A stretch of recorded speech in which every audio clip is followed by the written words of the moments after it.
Good evening, everyone. Thank you for coming out this evening. We want to welcome you to Cyber Safety. It's a parent update on protecting your children in 2014. I'm Bill Porter, one of the assistant superintendents here at Mentor Schools, and we're very glad that you were able to come out tonight during what's probably one of our busiest times of year, the spring, and join us for a most important topic. So we're very glad you're here this evening. I want to talk for a couple of minutes just before we introduce some of our presenters tonight. We want to make sure that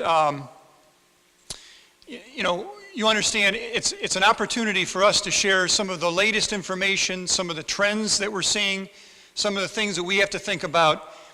But the whole topic of kind of cyber information, cyber safety, cyber bullying, cyber issues is a growing one. It's very vast. It would to cover it completely would take us. We could put on a week-long workshop or seminar and certainly not cover all of the possible issues that come up. But I think it's probably very important for the parents and the community to understand from the different vantage points, from the school's vantage point, from the police vantage point, from the court vantage point, and also helping and understanding your vantage point, that we're all sharing information, communicating together, understanding what some of the latest things out there are.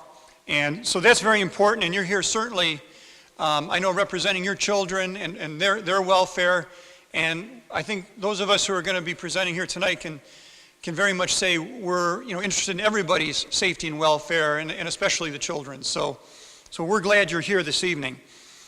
We had a program like this in 2011 for the first time.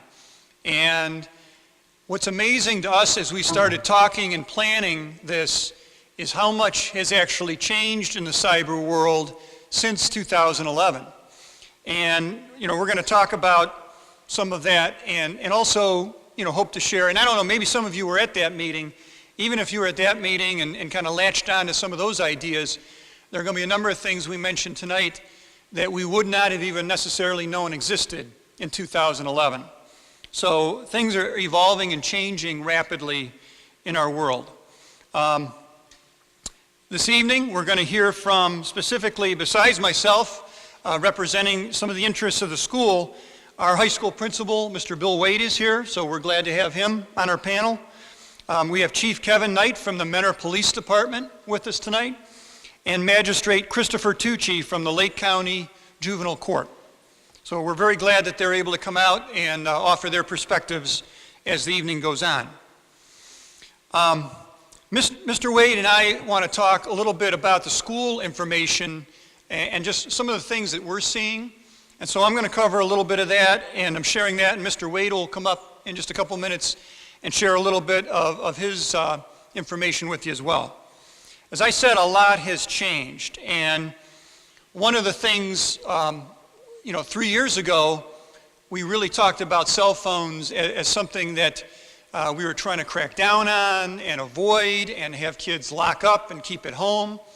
And a lot of that has changed, and that's not to say we don't have restrictions on that, and certainly we do. We have some boundaries in place. But we also recognize in the education world, and this has been a quick transformation, how much the technology is transforming our learning, how much good we can get from using cell phones and iPads and Chromebooks and other kinds of technology in our buildings. So we have to try to figure out, and that's part of our challenge as educators, how can we infuse this technology for the benefit of learning? How can we allow it for the benefit of learning, yet still safeguard the children, make sure people are in the right places with their technology and all of that. So that's been, quite a challenge. One of the things that we are doing, we're in the process right now of adjusting a lot of our own policies, and we're working with attorneys and people like that to help us craft the kind of policies that make sense in 2014 and for the years ahead. And this may be an ever-evolving area. Some areas of our policy can stay pretty much the same over time with few changes. this area may be the most rapidly changing part of our own policies. We recognize, as I said, that especially the iPads, the Chromebooks, and even students' own cell phones are very, very valuable parts of their learning on a lot of days in school. We have been providing a lot of the technology. We've been buying more technology. We've been buying fewer textbooks as a trend, and that's going to continue as we're able to purchase more technology, because it's a wider world of what our children can put their hands on in order to learn. But at the same time, while that's happening and while more and more children have cell phones, we have to do more as a responsible partner with them. We have to do more in terms of instructing them how to use the technology responsibly. One of the things that we have spent a lot of time on has been the digital footprint. A good example, we've had especially some pilots running in our middle schools, at Ridge Middle School this year in the 7th grade, which will be expanding out to our other middle schools next year, a one-to-one initiative with iPads. So all the 7th graders at Ridge this year were able to get an iPad as we launched into our blended learning initiatives. We did not want to do that without putting a lot of thought into continuing to safeguard the kids in that process. So a lot of time has been spent all the way from before the iPad distribution to during that process until well after, including classes throughout, that they're learning about the digital footprint, and we're safeguarding that the best that we can. What's been very positive for us, there have been very, very few problems this year with students misusing the technology, because we have raised the expectations and talked with them a lot about the level of responsibility they have, and they know they lose a very valuable learning tool if they abuse it in different ways. That's continuing to spread throughout our schools. We're going to be rolling out more technology. In addition, teachers are allowing cell phones in certain pockets into the classroom with with some guarded restrictions and rules applied to that. So that's going to continue. Some areas where the students are getting some of that additional kind of information about the digital footprint, certainly in the high school level, the Success is Cardinal program is something that all the 9th graders go through. At the middle school, especially with the iPad distribution, students are learning that. And also in the 2.5 period during the day, they're getting some information, as well as in any of their instructional technology classes. At the elementary levels, that's the area where we've seen the greatest amount of growth in terms of cell phones. I used to ask teachers at grade level meetings, 4th grade, 5th grade teachers, how many of your sons and daughters have cell phones? Or how many of your students have cell phones? Very few teachers had students with cell phones. I asked that same question this year. More than half of 4th and 5th graders have cell phones. That's been a dramatic change. And so along with that, I know a lot of our media tech staff, as well as the homeroom teachers and the principals and the other staff at the elementary buildings, it's never too early to start having that conversation, raising the expectations, and making sure there's responsibility with the use. So it is growing, we realize that, we embrace that, but for us also, there's that responsibility. We have to educate, we have to caution, we have to continue to work with our parents, we have to share information in different ways in order to make sure that the students are in step with us about our expectations to keep them safe. A battle for us that's still growing. I think 3 years ago, some of the hot topics that we talked about on this evening, we talked about Facebook, MySpace, texting, sexting. Those things were hot topics. Those remain hot topics. There has been some shift away from some of those, and some of those are still very popular, like Facebook. Now you can add to it Kik, Omegle, Instagram, and Twitter, Snapchat. If those are things that you're aware of, you may be aware through your own children, much as I am. I have 4 daughters ranging in age from 14 to 22, and they've given me more education about what some of the changing social media options are than anyone. So I guess, one of the things that I would leave you with before I turn it over to Mr. Wade is the importance of you checking in with your kids, not just about their passwords, their accessibility, but asking them what sites they're aware of out there, what's out there, what are their friends using, what do they know. Have them show you. It may be kind of amazing what some of the sites are capable of doing, things that maybe you haven't even dreamed of. Some of you are probably very much on top of that, or users yourself of some of that social media. But the more we can have those discussions with our children, again, that's another safeguard for us.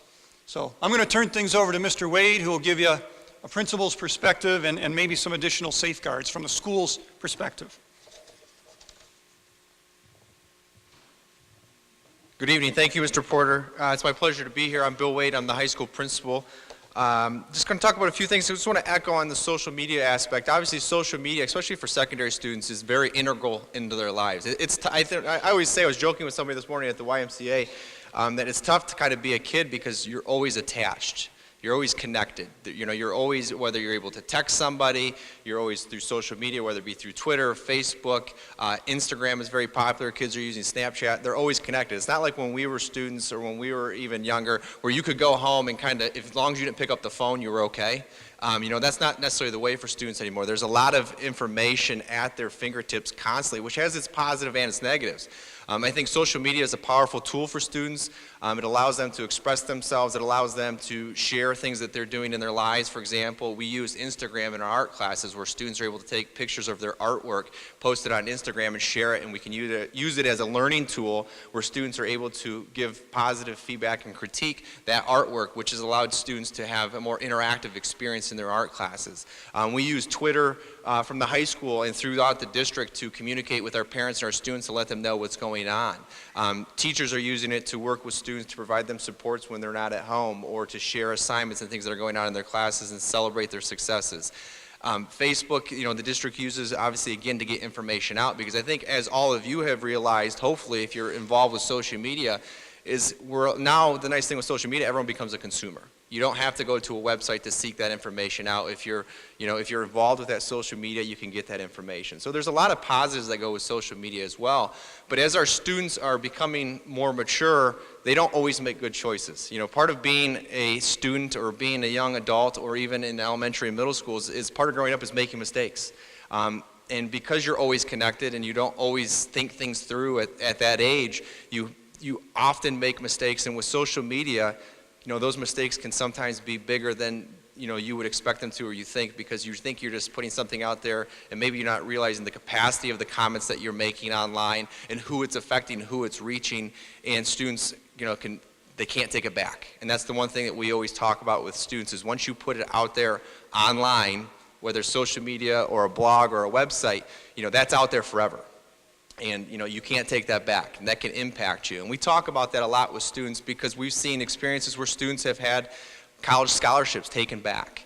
We've heard stories of student athletes who have lost their scholarships because of things that they're putting out on social media. They're not thinking before they post. We talk about that a lot at the high school level, secondary level. Think before you post.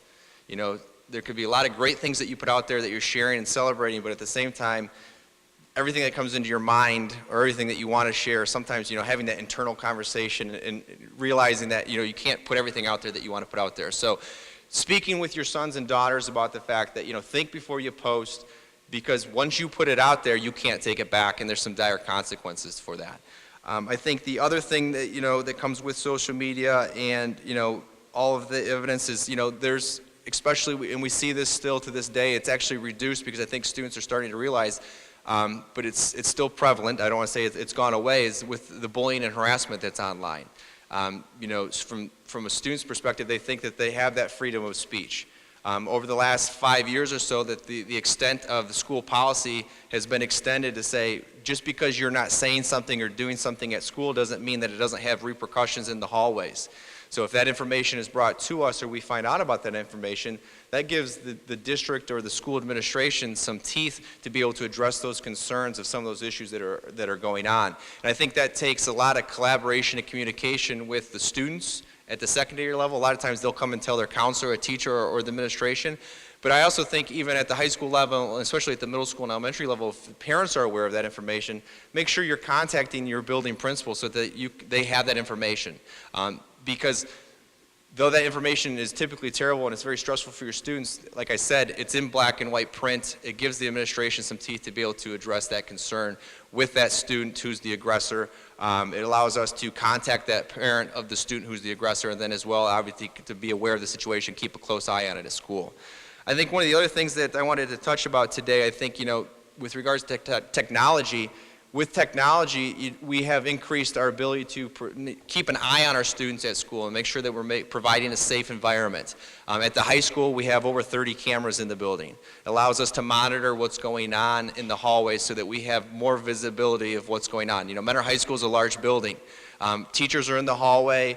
Administration's in the hallway, but with a large building like that, or as you guys can experience when you're in places, you can't always see everything. So we've increased the number of cameras that we have in the building to help monitor those situations. I know we've added cameras to the middle school as well, and we plan to add cameras at the elementary school in the near future. So as the district continues to increase their technology, it's going to allow us to keep a better oversight of our students and what's going on in our buildings, to continue to make the safest and most appropriate environment for our students, so we can make sure we're ensuring that they're safe every day they come to school, because obviously that is a fundamental concern every day when we come to our students with us, to make sure that we provide that safe environment.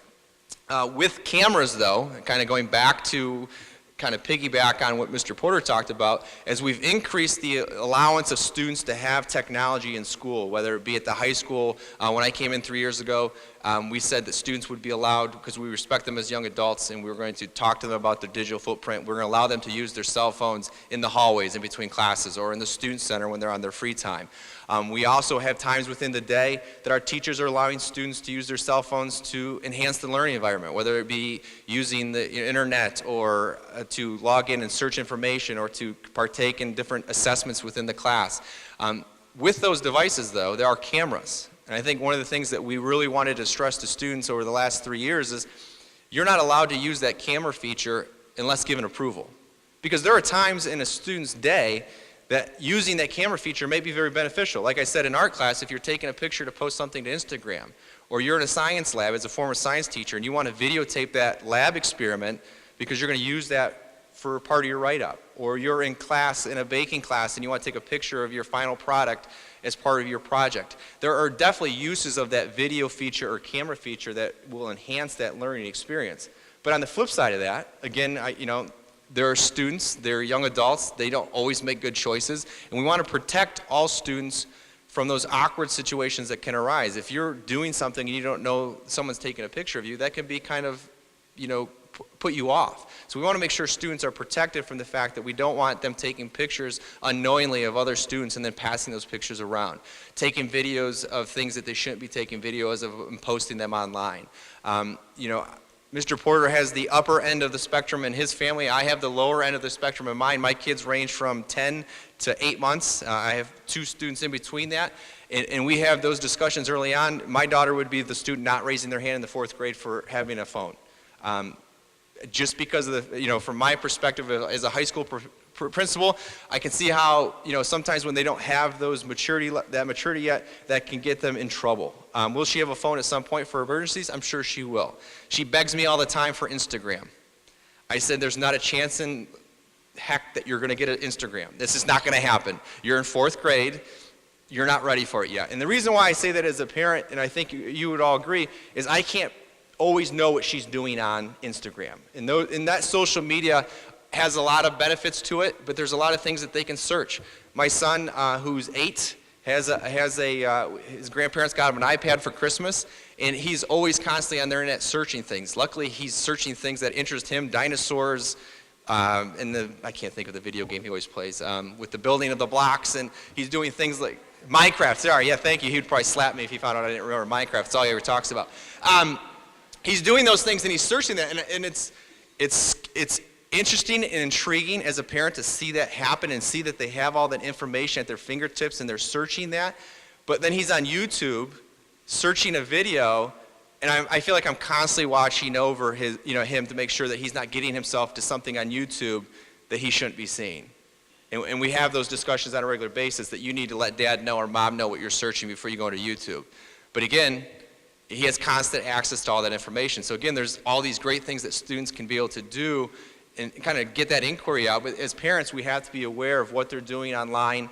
I would say if you're not friends with your sons and daughters on social media, you should do that. If they are not allowing you to be a friend on social media, that would raise a flag to me. That means they're probably doing something on there that they don't want you to see.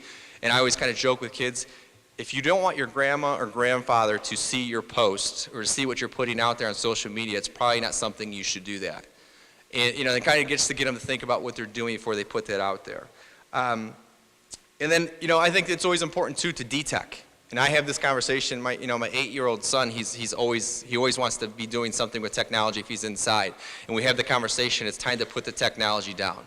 Get kids to walk away. Make sure your sons or daughters are still being adolescents, young, children, and they're going out and they're playing and they're doing the things that they do, because as much as that can enhance their life and provide entertainment and education, they still need to be young adults and little people and have fun and enjoy life and not be so tech. Because like I said at the beginning, to kind of wrap this up, is they're always connected.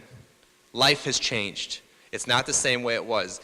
Technology is an integral part of their lives, but it shouldn't be their entire lives. Be aware of what your sons and daughters are doing online. If you have questions or concerns, speak to them, call the school, and they are the greatest source of information.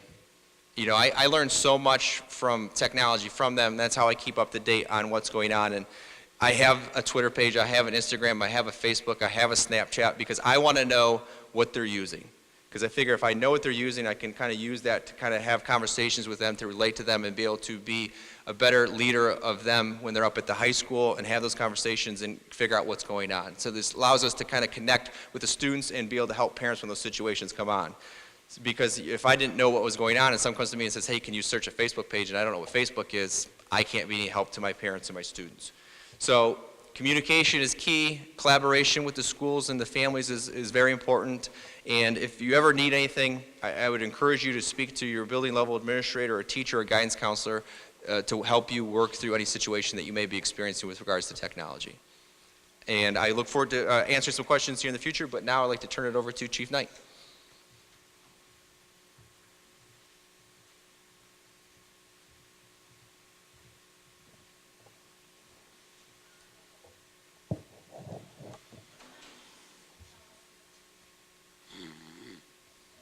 What I'm ready for. Well, good evening, everybody. My name is Kevin Knight. I'm the Chief of Police for the City of Mentor. I've been with the police department going on 33 years. I think it makes me one of the oldest people in this room. When I started on the police department, technology was, we're lucky if we had portable radios. And the only computer the police department had was the Leeds and NCIC computer that was in the dispatch office. And today, every black and white police car has a laptop with wireless technology in it. We have video cameras in all the cars that automatically download the video as they pull into the back parking lot to a server. I have video forensic specialists. I have computer forensic specialists. I was just away at a seminar for 3 days, and thanks to the smartphone they gave me, I couldn't really be away. So I didn't miss much. But so technology has come a long way just in my job since I've started. And while not being a big fan of some of it, the police department has its own Facebook page. And I've lost track of how many crimes we have solved by information we've got after posting pictures or information on the police department's Facebook page. So I can't run away from it, unfortunately. So.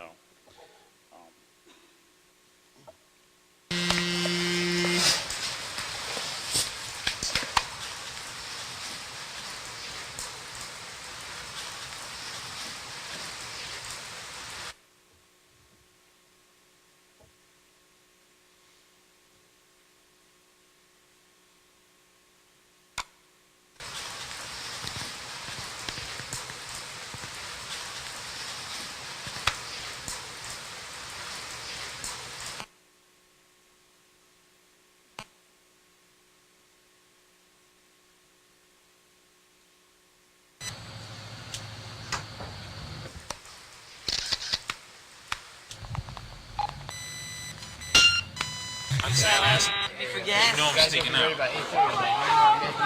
It's too early. Are you? Alright, 9:15.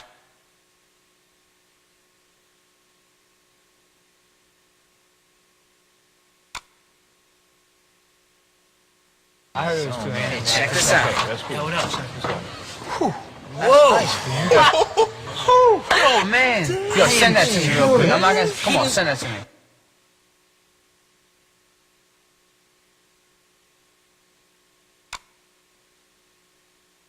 Man, you a pimp. Yo, you Look at that full screen. Look at that, boys. Check that out, boys. I had to send this to Mark. Send that out now.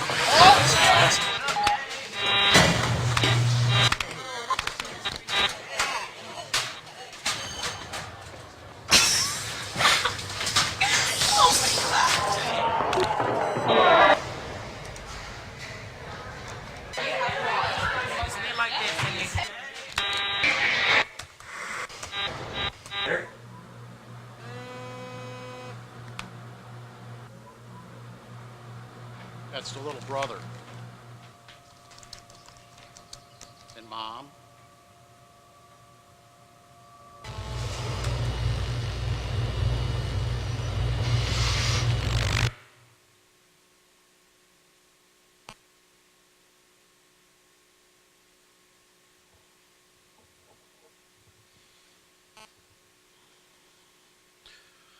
Social media. Does everybody know what all these are? Because I sure don't.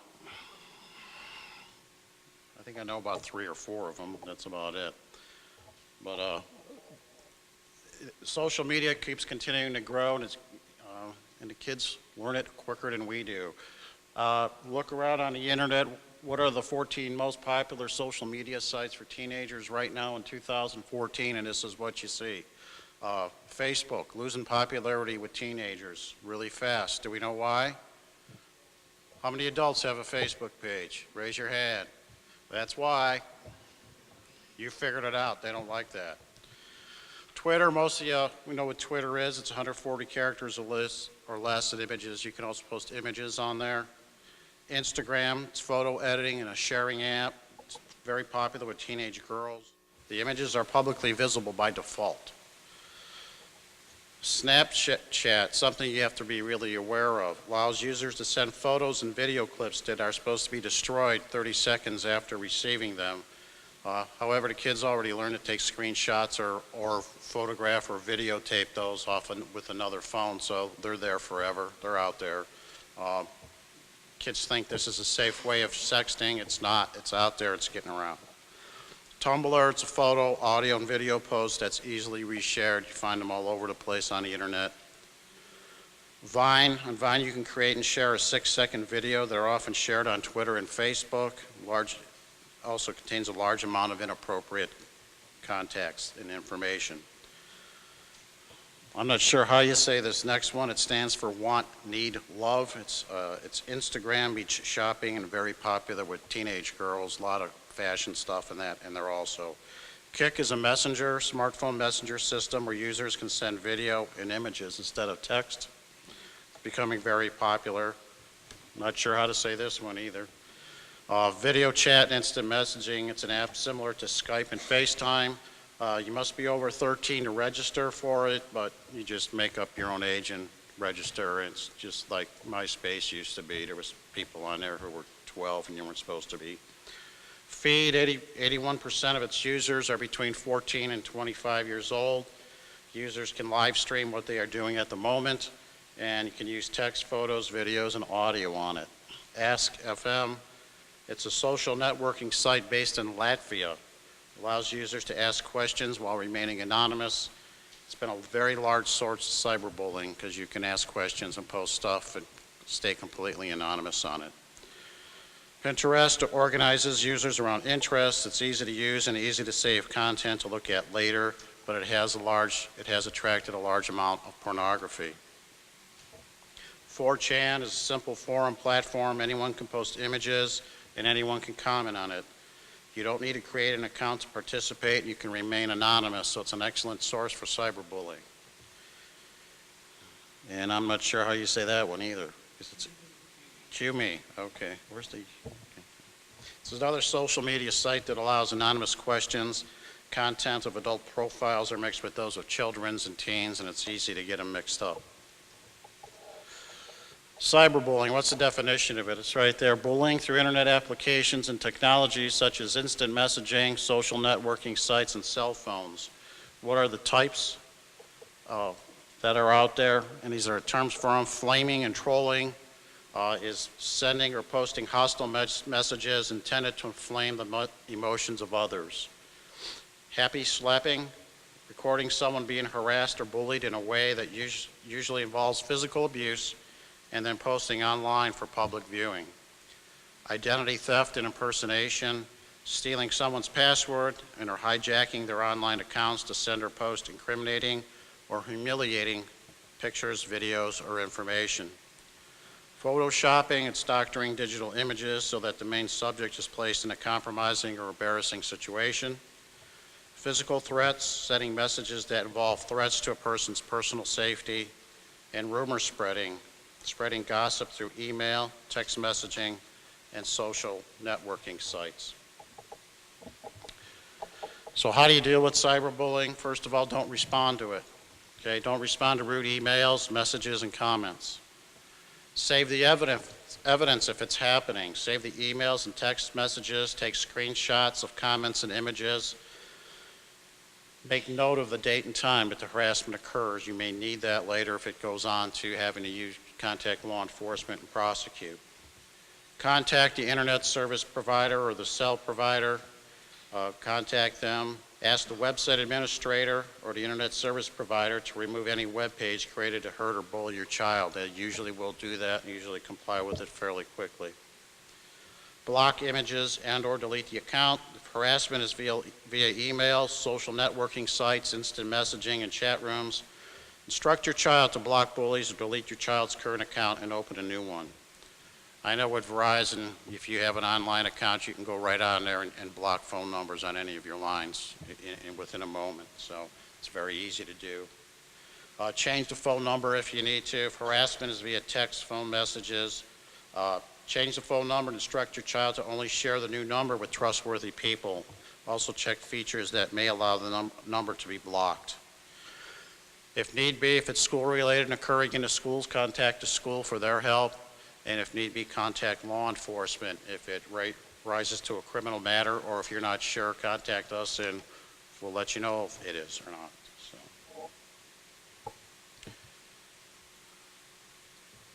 This is Troy Slapnicker. He's also known as Zion Zach. I don't know if any of you have heard of him or read about it in the paper or anything. This occurred here in Mentor this year.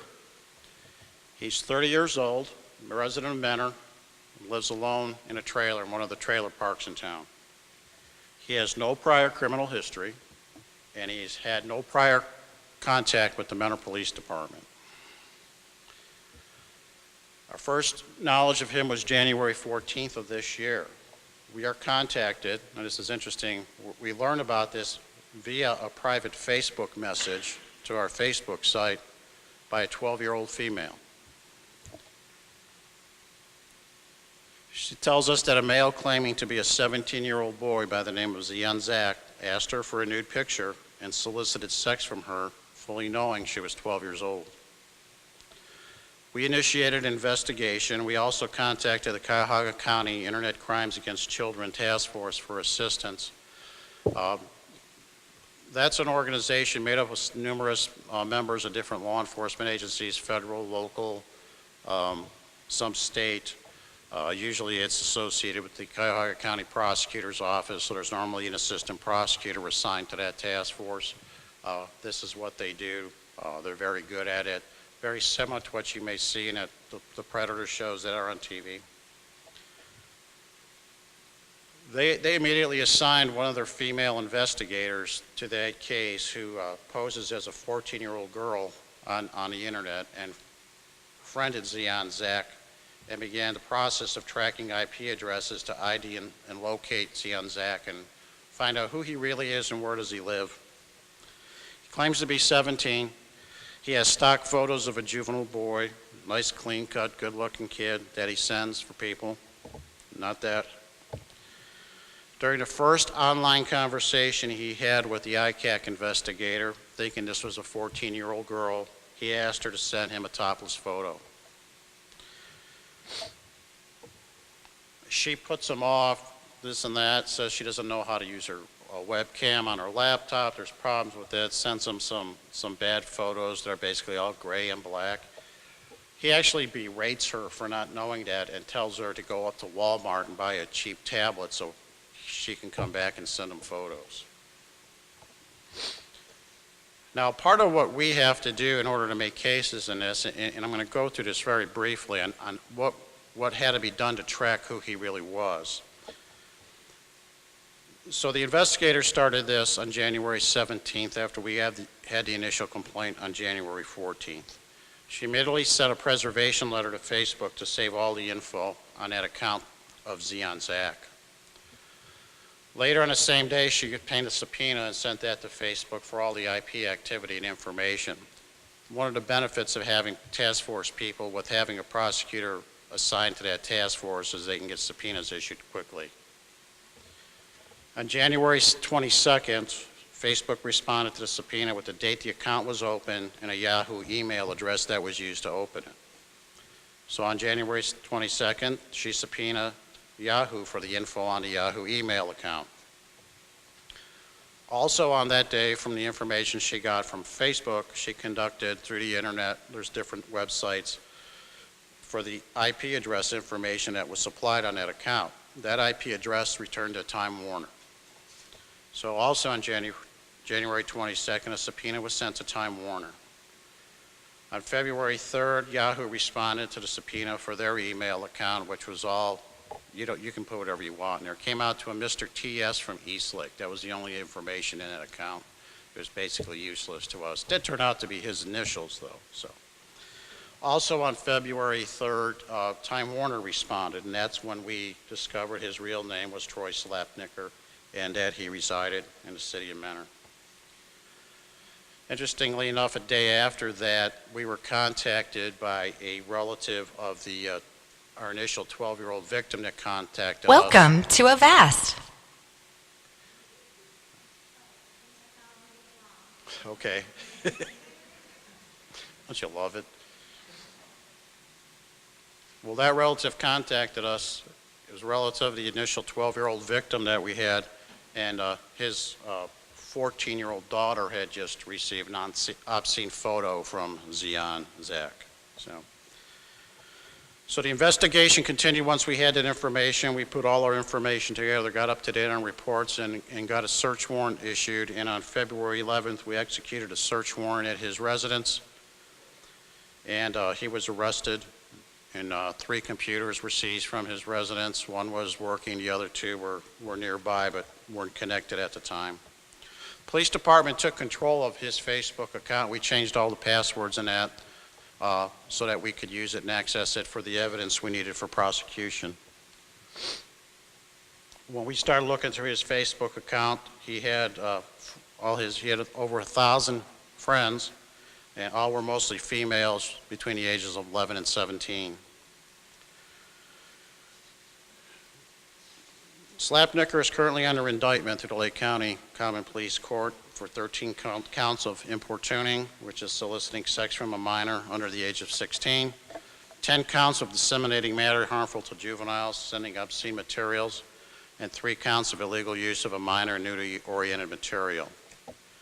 We also discovered that there was a Stop Zion Zach Facebook site with over 360 members, mostly teenage females who had been contacted by him and that. What we found going through all his contacts and everything on his computers is that we were able to identify 7 juvenile females that shared nude photos with the suspect. There's 2 12-year-olds, 1 13-year-old, 1 15-year-old, and 2 16-year-olds. One 12-year-old shared 11 photos, and 1 16-year-old shared 64 photos with him. We were also able to identify 11 juvenile females that he solicited for sex. 5 of those were 12-year-olds, 2 were 13-year-olds, 2 were 14-year-olds, and 2 were 15-year-olds. Charges for the 12-year-olds are third-degree felonies because they're under the age of 13. We were also able to identify 10 that were sent obscene photos by the subject. Once again, 4 of those were 12-year-olds, 2 were 13, 1 was 14, and 3 were 16. We also discovered hundreds of others in all 3 of those categories that we were unable to identify, or if we were able to identify them, we could not locate them. Several that we were able to identify and locate, the parents chose not to cooperate with the police department for the prosecution. 2 of the 12-year-olds that were involved in this actually seriously believed that they were in a relationship with a 17-year-old guy named Zion Zach that in reality didn't exist. We ID'd victims from Mentor, Chardon, Ashtabula, Twinsburg, Eastlake, Brunswick Hills, Seville, Delaware, Ohio, Rome, Ohio, Jefferson, Willowick, Lodi, and Willoughby. He's still awaiting trial. He hasn't gone to court yet. He's still sitting in jail, hasn't made bond, and hopefully he never does. This is how Troy Slapnicker spent his day. That's his computer. You can tell how often he left there. Paper plates, food trash, water bottles, some of the stuff you can't see in the pictures, an open can of some sort of like SpaghettiOs or something like that, and other stuff, water bottles all around the place. So that's all he did day and night. Didn't work. Don't know how he paid his bills. What laws apply that law enforcement can enforce against this?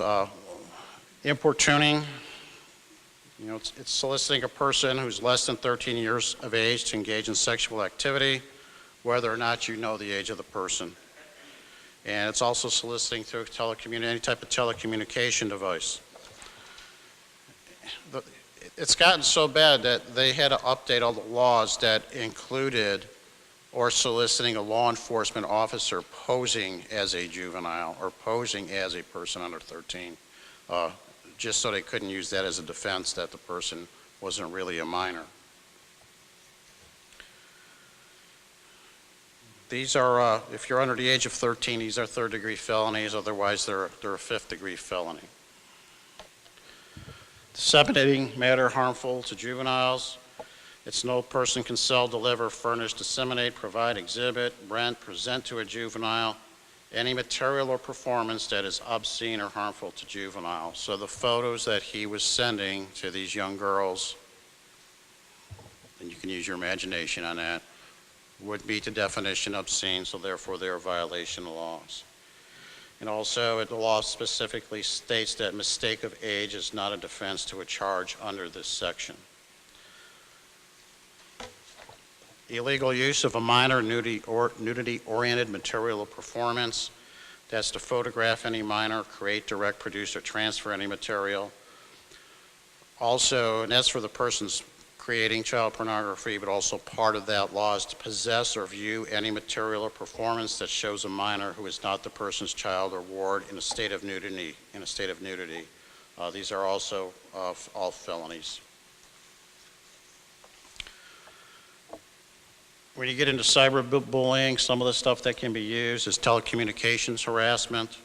It's no person shall knowingly make or cause to be made any communication by means of a telecommunication device. It used to be phone harassment, but they try to keep up to with technology.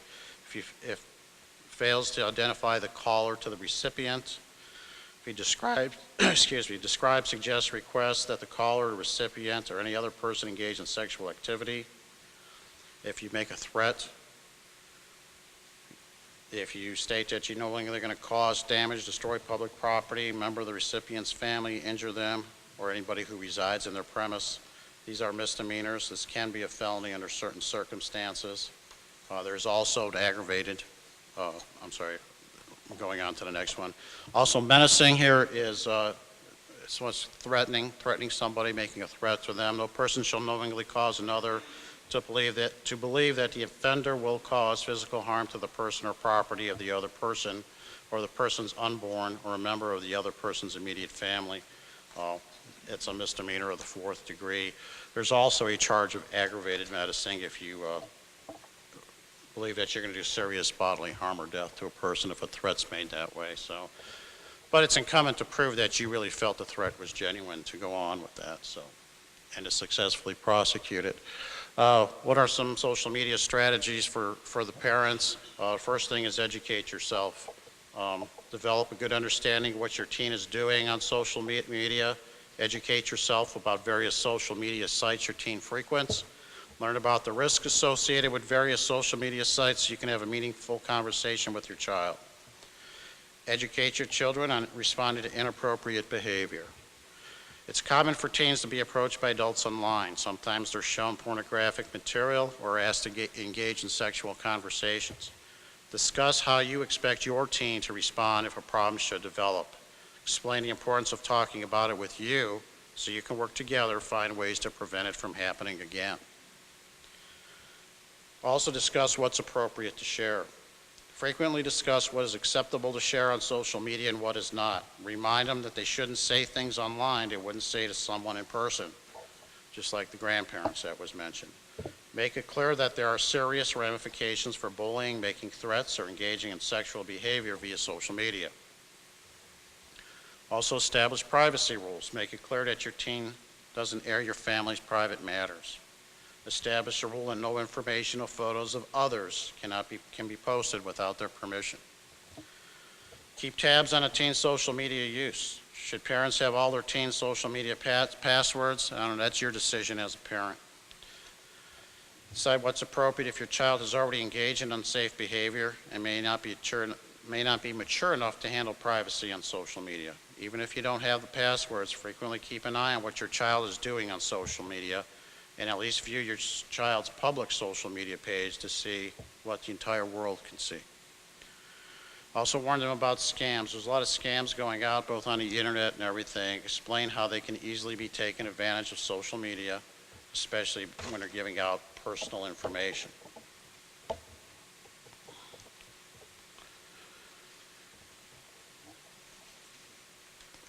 Also discuss how social media use can impact their future. Colleges and future employers are going to be looking at their social media activity. Some organizations have people, that's all they do for prospective employers, prospective students, is search social media sites, what's on them. We do it with all our hires, from a part-time clerk in our records room to a police officer. We check all of those things to see what they've been doing. Explain how inappropriate comments and photos can come back to haunt them in the future, and that has caused us not to consider people for jobs. Once on the internet, it will be there for someone to access forever. Think before you share. Teens are impulsive by nature. Encourage them to think about what they are posting and how it can affect them in the future as well as others. And also set time limits to prevent your teen from spending hours on the internet. Most pediatricians recommend no more than 2 hours per day. These are some resources. There's a lot of handouts in the back that I brought. Help yourself to them. Take as many as you want. You can Google any one of these. The National Crime Prevention Council has a lot. The National Center on Missing and Exploited Children, you can spend a lot of time in there, find a lot of stuff. Go to the resources tab. All their information is broken up by different age groups, from younger to older. The first video you saw, that's from their website. They have a lot of excellent material in there. The FBI's website has a lot of information on cybercrime, cyberbullying, cyber scams, especially those of you with older parents who use the internet. You can pick up a lot of what the scams are that are being sent out that a lot of times can affect seniors also. And Google, just Google it. It's a great thing. A lot of the information I used tonight, that's how I found it. Don't be afraid. Just Google social media and teens, and you'll just find tons of stuff out there, and that's how you can educate yourself, which is one of the most important things you can do.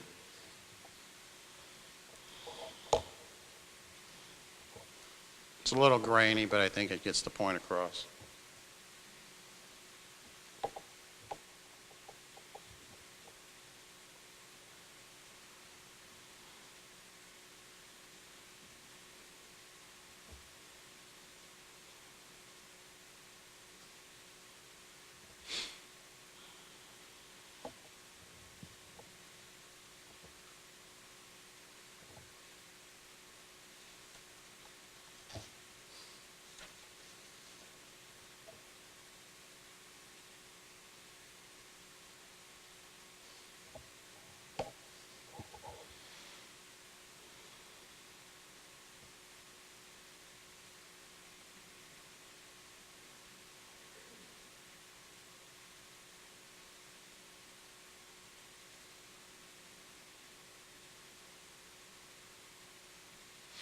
got to think it's there forever. It's never going to go away, no matter what you think you're doing with it or not. Okay? Thank you very much for your time, and I appreciate you all attending tonight. Chris Tucci, magistrate from the Lake County Juvenile Court, will be up next. Thank you.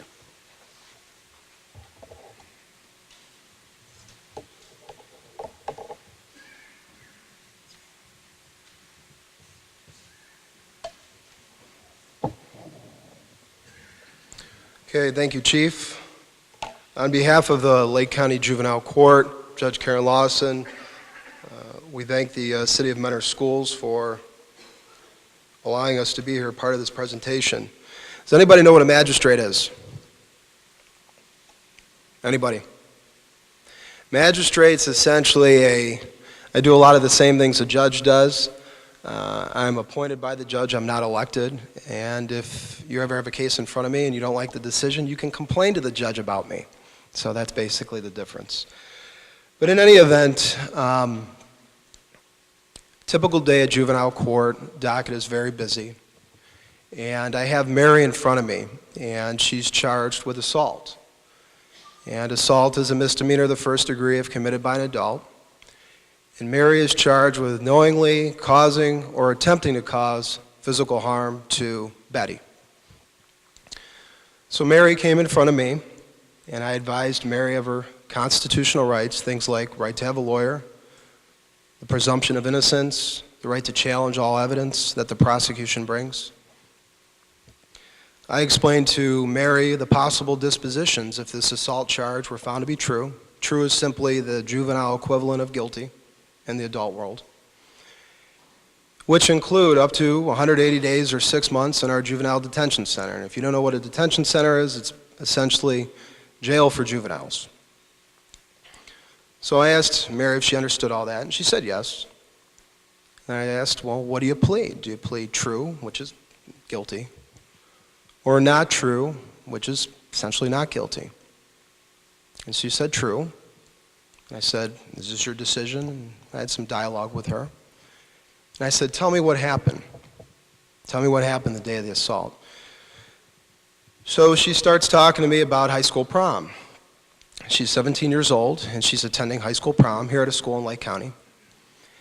And she told me that she had enough, she couldn't take it anymore, and she decided to assault Betty. Hit her right in the face, right at the prom. So I said, why? Why would you hit her? Explain that to me. And then she went into detail about the last 3 to 4 months. Betty and her friends would constantly tease her. Betty would post threats on Facebook, would take pictures of her and post them on Instagram, text other students about things that Mary did do, allegedly. And this just went on and on and on and on. And it got to the point where Mary couldn't take it anymore. And to a certain extent, even though she was the accused and she had no right to do what she did, she sounded like a victim. So when Mary got done talking to me, she was crying. I said to her mother, because it was just her mother in court with her, Mom, what, if anything, did you do? And what do you think Mom said? Didn't know? What else?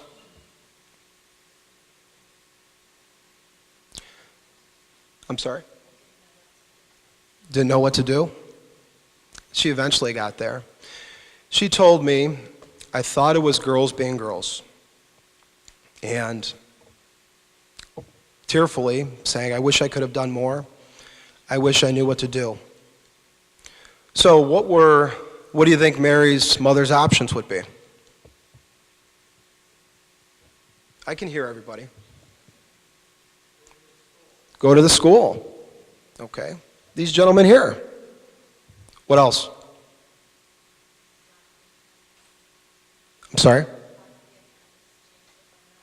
Change the phone numbers, block the accounts, maybe call the police department.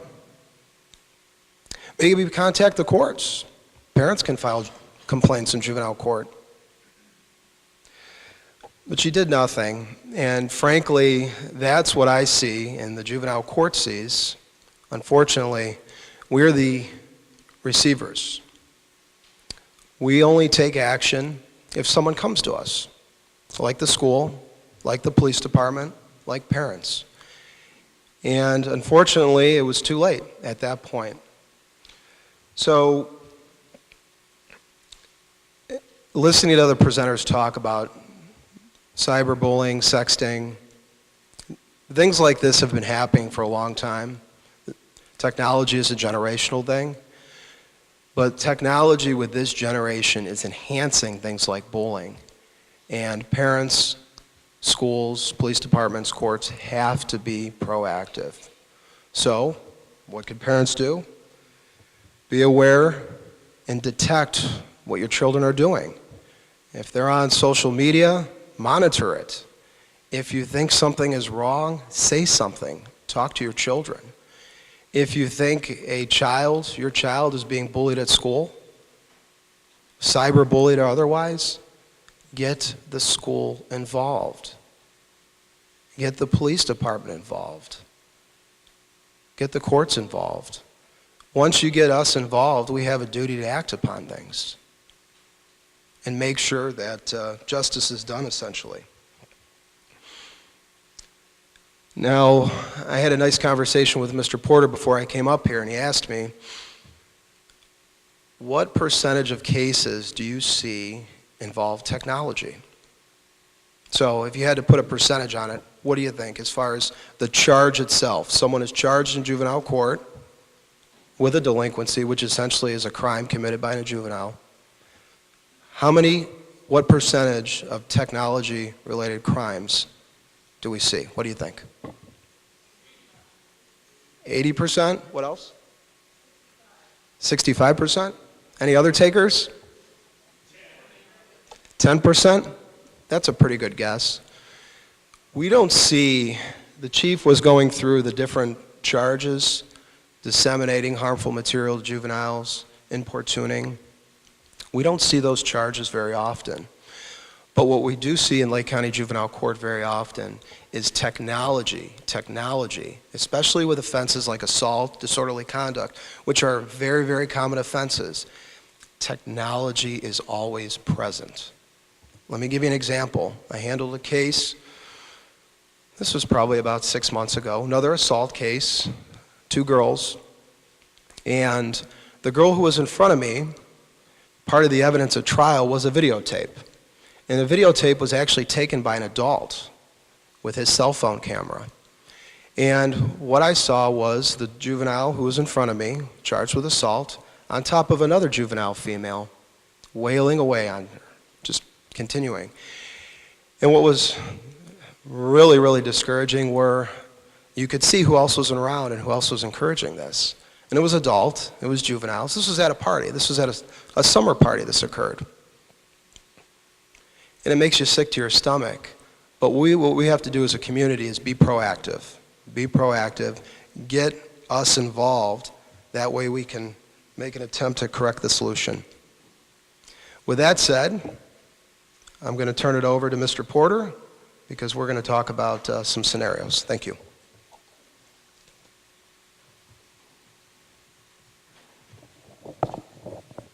I want to thank the gentleman for kind of sharing their thoughts. At this time, we want to allow you to kind of reflect on what you've heard so far. And we have a couple of scenarios coming your way. Folks are handing those out. And the top scenario comes from a middle school birthday party. Very typical stuff. If you blend together a lot of things that happen in a middle school, you could kind of say this has really happened. And not just in Mentor. This could be middle school USA.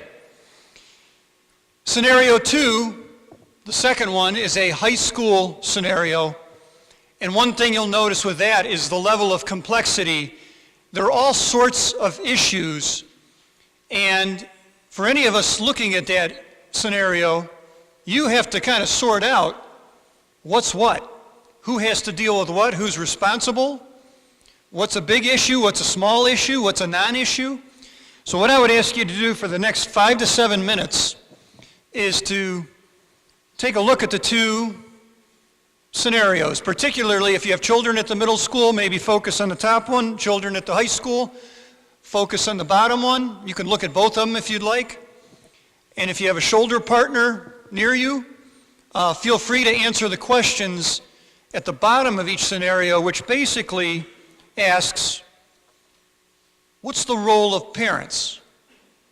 What's the role of the school? We'll jump in a little bit once you've had a chance to digest this. What's the role of the police? What's the role of the courts, if anything? Some of these may have little to no role, and some may have a large role, and it's going to depend. So before each of us up here kind of weighs in on our involvement with each of these, if you would take the next 5 to 7 minutes to yourself and to your shoulder partners, feel free to discuss, and maybe you'll begin to see kind of the level of difficulty that the technology can present on occasion.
Okay, hopefully you've had a chance to look at both of these. And I can say the first one is right in my wheelhouse. I spent most of my career as either a teacher, assistant principal, or a principal at the middle school level. Now overseeing the K to 8, I still deal with middle school stuff quite often from all three middle school buildings. And this scenario is typical middle school stuff.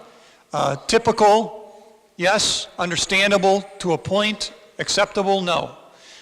What the school can do with this first one, where pictures, seemingly from kind of innocent horseplay, pictures start to get disseminated, feelings start to get hurt. We can certainly, especially for the student who is disseminating that information, and it kind of starts with him, and he's encouraging it, the consequences can kick in. And that can be, you probably in this case, it could be up to and including a suspendable offense.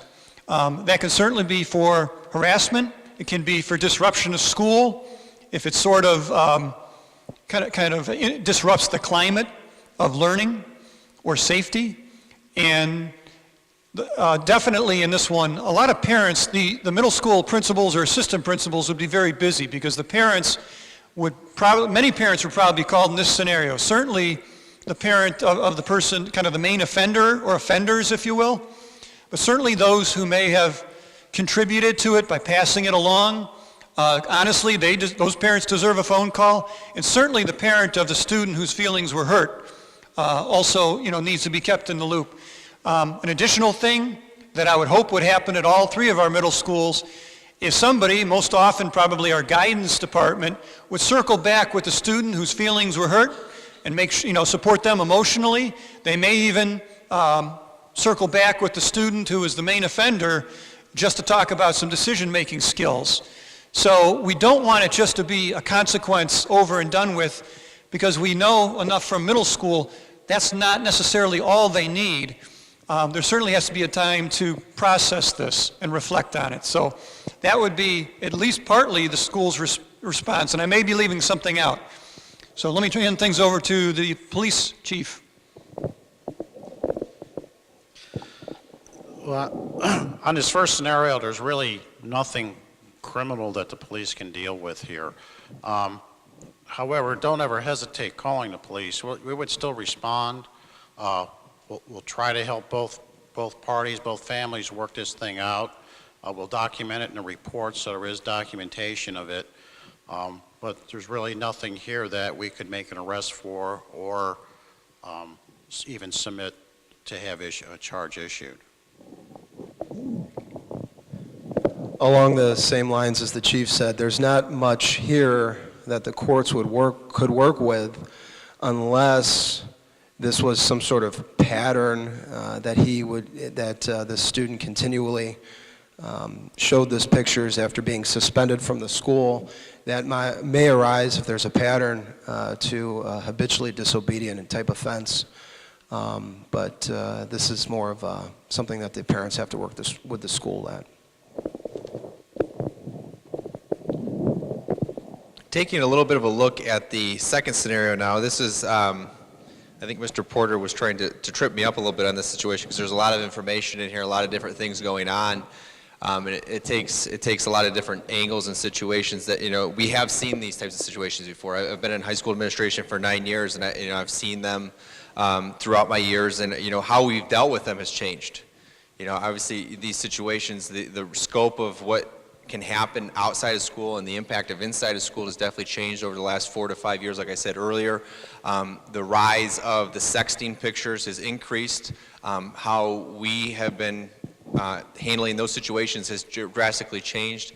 So kind of looking at it from a little bit of a different perspective, if you look at it from the victim, Sally, bringing that information into the school is key. That's a huge piece. The mom and the young lady contacting the school and showing up to school and bringing the information of the young lady, Mary. Obviously, she's making threats, and it happened over a period of time, so it is harassment. It meets the term of harassment because it's repeated and pervasive. It's obviously impacting this young lady. So from that standpoint, that young lady, and it's in black and white, people would argue that it didn't happen in school, but obviously it's impacting what Sally can do at school and how safe and comfortable she feels at school. So that, from our standpoint, that would be a violation of our code of conduct, and that student would receive a out-of-school suspension. The number of days would be determined based on more investigation and factual information and speaking to the other student as well. With that, we would obviously follow up with Mary's parents to let her know what information that we had in the midst of our investigation. This is what we found, sharing Mary's side of the story as well. And we would make sure that, with Sally, that, a guidance counselor followed up with her either that day and then would check in a week or so, or a unit principal to make sure that there's some follow-up to make sure that, we've nipped this in the bud. We don't want this type of situation to kind of continue, so it's very important for follow-up. But in that conversation with the unit principal as well to the parent, Sally's parent would be, if you hear anything else, if you see anything else, let us know immediately. Making sure that those lines of communication are open for both the student and the parent. It's interesting because now you have a little bit of a different situation added into this too, because there's the boy they're fighting over who sent the nude picture of himself to what, in this scenario, looks to me could be his present girlfriend. That has really no school bearing on the situation because that picture wasn't taken at school or given to her at school. Though it's inappropriate, and obviously I think we all would agree with that, the school's involvement with that situation is going to be more of the informational standpoint. We're going to contact that young man's parent and let him know, even though he's 18, that that your son or daughter is doing this situation and passing it on to a minor here at school. That parent's concerned, has raised a concern level of that. Our school resource officer, Officer Ivanovic, is going to be involved. We're going to let him know as well because it does get tricky because she's not an adult, he's an adult, and he's transmitting a picture to a minor here, which could potentially lead to issues with the courts for the child pornography aspect of it. I'll actually turn it over to Chief and Magistrate Tucci to kind of speak to that a little bit more.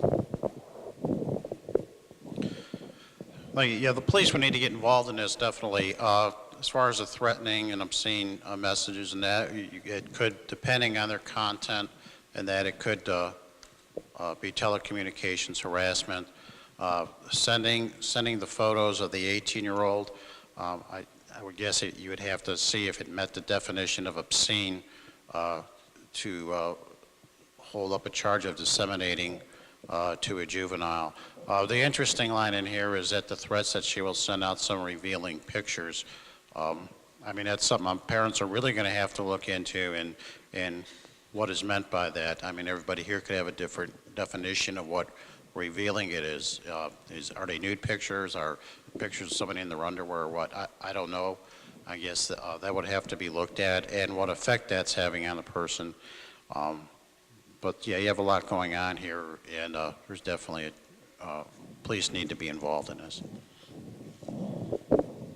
The police are involved, the courts are likely to be involved. Something I touched on earlier in regards to with Mary here, she could be charged with a delinquency in juvenile court. She could face, penalties like detention time, that kind of thing. But also at juvenile court, we also handle cases sometimes on an informal basis once a complaint is filed. And if Mary doesn't have a lengthy criminal history, or delinquent history, relatively good child, we may handle it on a prevention conference, which is where she would meet with a probation officer, talk about what had happened, express her genuine remorse to the probation officer, and it would be handled what's called unofficially, which means that there are no formal charges. Or it could be handled the regular way, which is kind of what I described earlier in my discussion. As far as the 18-year-old male student, this is kind of interesting because he's 18 years old. The juvenile court, generally speaking, doesn't have jurisdiction over 18-year-olds unless you're dealing with an adult contributing case, contributing to either the unruliness or delinquency of a minor. So in this scenario, if Sally's parents forbid her from seeing this 18-year-old, maybe there's some sort of relationship, and she broke her home rules by seeing him, maybe sneaking out at night, that kind of thing, then he could technically be charged by the police department through juvenile court with adult contributing, and we would hear the case. Thank you, gentlemen. At this time, we have just a couple minutes remaining, and this is an opportunity. Mrs. Kirby from our Community Relations Department, the director, is going to come around. If you have a hand up and you have a burning question for any of us on the panel, we would gladly accept that now for the next couple of minutes. And if it's specifically for one of us, just let us know which ones of us are lucky enough to take a crack at it. It's probably for you, or maybe even Principal Wade. The technology that you're using in the classrooms, and technology is going to be here. We can't stick our head in the sand and not deal with it. What I'm hearing from my children, maybe not necessarily what's really happening in school. Let me give you just a scenario. My 14-year-old said, I have to have an iPhone because we're using it for school purposes, Mom. So how can we be aware of how that technology is being used so that, we can communicate at home? I have a third grader who is, like you say, they're talking about Instagram in third grade now. How can I guess, be aware of what's going on in the technology in the school so that, I know what really is acceptable and what's not acceptable as a parent? What I think and hope we're doing a better job of each year, and if we're not, you need to let us know, is communicating that to parents through open houses, newsletters, those sorts of forums. I don't know what percentage of our parents read the newsletters, but we try to put more and more of that stuff in that. And so the parents that are reading that every couple of weeks when that comes out, hopefully, at least periodically, we have some of that information in there. If it's the beginning of a school year and you're at an open house and you're making your way around and meeting the teachers and so forth, there are going to be more references from them about the use of technology, the expectations, maybe less reliance on textbook, maybe more reliance on iPad or phones. Those are fair times to ask questions if they're not being answered in a general session, to ask, something specific, because, sometimes the 12, 13, 14-year-olds will come home and lead you to believe something, a little bit of embellishment going on. Not from our kids, but from some of the others. But that's typical, and that's a really good question. I would just say the same thing. I have a con artist at home that would probably play that angle. He would try to sell me on something else that he doesn't really using it to something else. And we've seen that all along, especially at the high school level. Whether it be graphing calculators, and you don't necessarily need the graphing calculator. You can get that. So I would just kind of echo what Mr. Porter said. It's the open houses in the high school. It's the syllabi. The teachers will specify what they need. And if you ever have any questions, again, contact the teacher, contact the guidance counselor, contact the unit principal or myself, and we'll get that information. And right now at the high school, for 14 years old, that's right on the edge.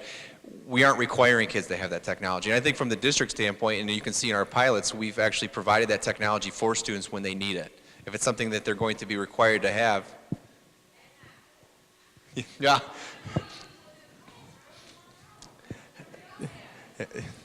That's the fun of being a parent.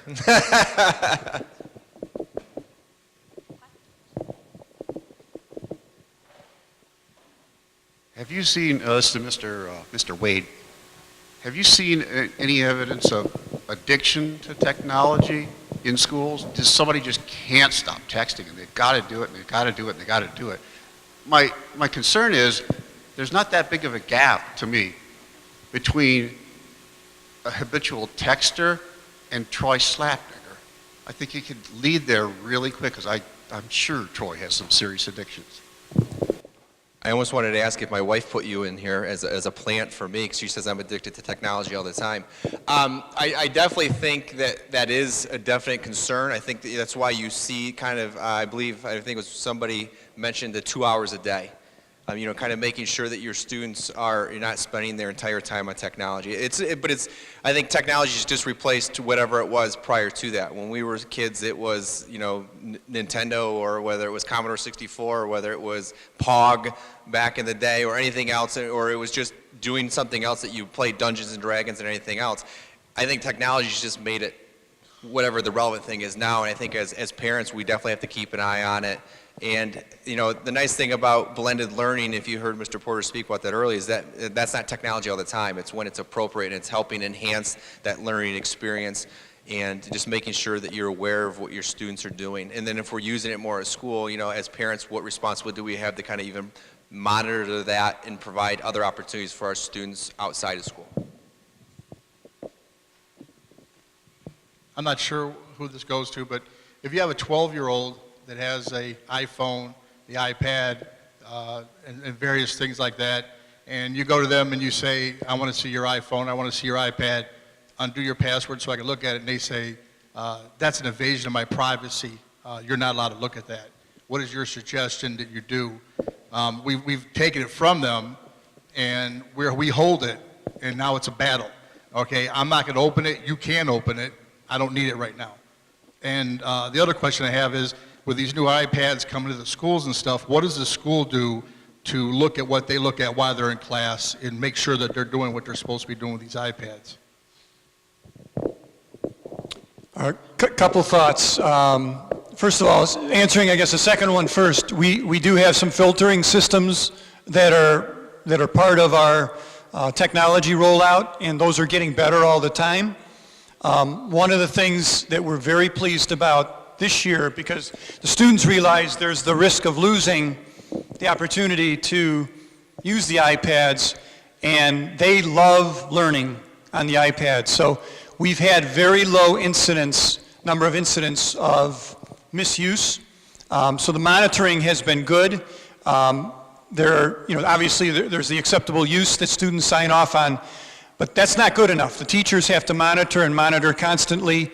And in a lot of those settings, the rooms are very mobile, and not only are the students mobile, but the teachers are mobile, and there's constant movement. So a teacher can get behind a student and look over their shoulder much more easily than they would in the traditional desks in a row, teacher at the front, students with their iPad screens away from the teacher. That model, that kind of goes against the blended learning model. So I can add to that, Mr. Porter. All of our devices are under a management system from the IT department, and we have the ability to wipe those devices clean in a moment's time on every single device that we issue to the students. The first question, gentlemen. I think it just goes back to what you're, I mean, that's a battle as a parent that you have to, I mean, you just got to make the choice if you're going to fight it. And if it's something that, you've drawn that line in the sand, which I think I've been there, like I said, with my 8-year-old for sure, especially with him, he loses, I mean, that's the first thing he loses. That's the one thing he enjoys when he has his free time, and that's the first thing that he takes away. And, he's 8, so I set his password. Sometimes he forgets it, so I always kind of know that. And I think a little bit different with the older students, and you see that in high school, and you see that all the time with the high school kids with their cell phones. When we have a situation at the high school and I say, hey, I need to search your cell phone because I've been made reports that you're sending inappropriate text messages to so-and-so, they'll say, I'm not gonna let you get that phone. I'm not gonna get you into that. And then you just explain to them, well, that to me leads me to believe that you're doing something that you're not supposed to. That's a violation of our code of conduct potentially. It's admitting guilt to some extent by not allowing us to search that phone. And we have that conversation with their parents, and that kind of goes that direction. So we see that at school too. I mean, it's not just at home that you see that, and we explain to them that their right of privacy when it comes to violating the code of conduct, or I always kind of say when you're dimming someone else's light to make yourself shine brighter is kind of what I say to students, because usually it's the typical situation that's not going to be acceptable, and we see that again at the high school level as well with regards to those types of situations that come up. Good luck. I think we have time for one more question, and if for some reason if you were not able to get your question answered, we are going to stick around here this evening, and feel free to come up at the end of the program, but we also want to be respectful of your time. So, what is Mentor's policy on bullying, and how do you judge between bullying and kids being kids? I only caught part of that, but I think you were asking about our policy on bullying. He said, what is our policy on bullying, and how do we determine what's bullying versus what's kids being kids? I think, it defaults back to what our definition of bullying is. It's pervasive and it's causing harm, whether it be emotional or physical harm, and it's happening repeated. We have this conversation a lot I think even at the middle school and high school, that if someone calls me a name, is that bullying? It's not necessarily doesn't meet the definition of bullying, but it doesn't make it appropriate. There's a consequence for calling somebody a name. The definition of that consequence, or what that consequence would equate to, may be different than bullying and harassment. If it's something that someone's calling your name repeatedly over and over and over and over again, now it's rise to the level of harassment or bullying, and now we've taken it into a different direction. And I think that's something that as we continue to educate students, we constantly have that conversation with them about. Kids being kids isn't an acceptable answer in my book anymore, especially at the high school. It's not something we could ignore. Someone being rude or inappropriate is being rude and inappropriate.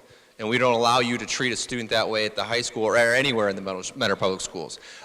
When it rises to the level where it's happening over and over and over again, or you're getting other people involved, and it kind of gets into some of those other areas, then it rises to that level of harassment and bullying, and that kind of takes the discipline to that next level.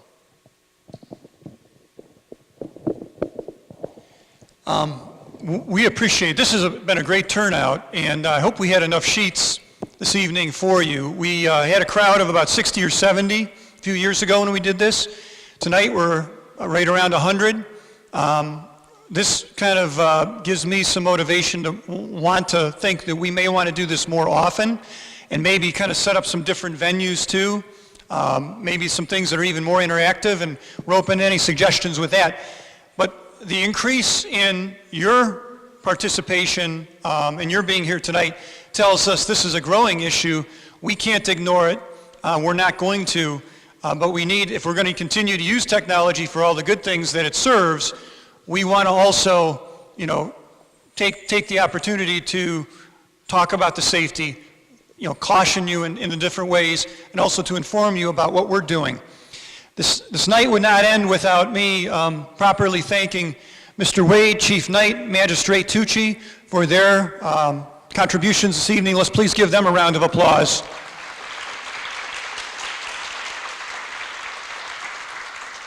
I would also like to thank Mrs. Kirby from our Community Relations Department, the director, and for helping to set this up this evening, and for Mr. Dudziak for hosting here at Memorial Middle School. Thank you both very much.